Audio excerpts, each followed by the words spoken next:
Well, through story, essentially. One you hope is when you do what I do, and you write novels, you're hoping for a sense of feeling to come through in the end. That through nonfiction, the brain is engaged and the head is engaged primarily. Not always just that, but primarily. And with fiction, telling invented stories, the hope is that through the story, a reader lying in bed at night or reading a book on the subway or the bus will sort of leave the bus and leave the bed and be transported to Madame Bovary's bedroom.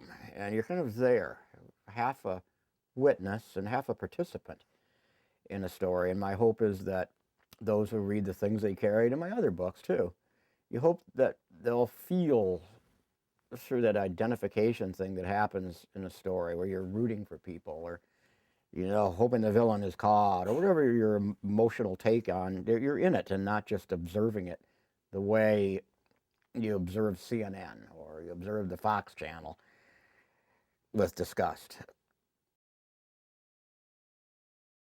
I don't think I've ever tried to resolve it. I think it's one of those things that kind of resolves itself.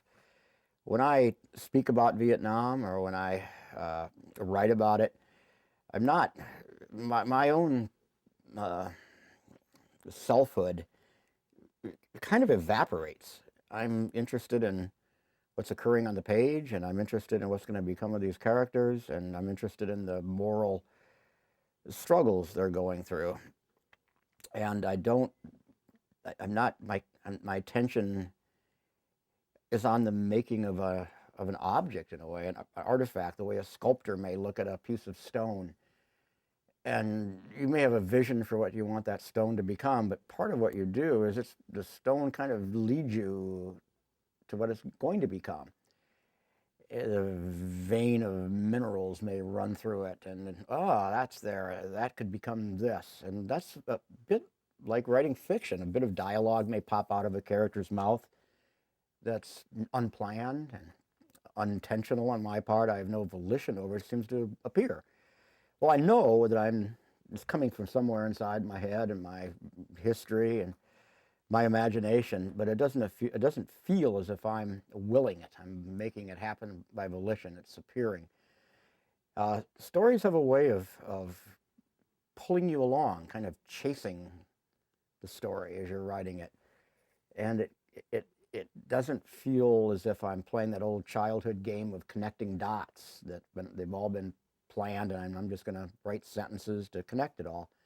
It feels more as if I'm on a riverboat and watching people and scenery go by. And a novel or a story has that feel of a voyage in which I'm partly a participant and partly a witness.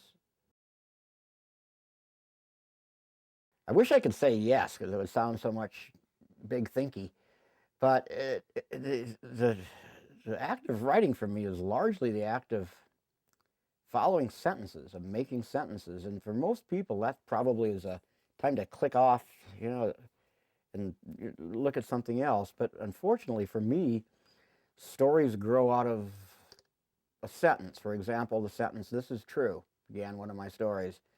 I wrote the sentence, had no idea of what was true. True in what sense, I had no idea. And I wrote another sentence to follow that with a buddy in Vietnam named Bob Kiley.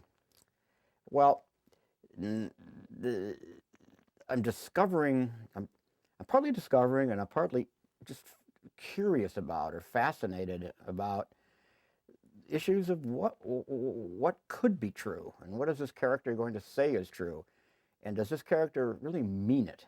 Does he really mean it's true? And to what degree does this character think it's true? And how could anybody say this is true, and without a little tongue-in-cheek action going on? So it's a discovery, and what I think is one of my better stories grew out wholly out of the unplanned, out of a scrap of language. It's forgotten by readers, I think, that are largely forgotten that that there are 26 letters in the alphabet and some punctuation marks, and that's all we've got.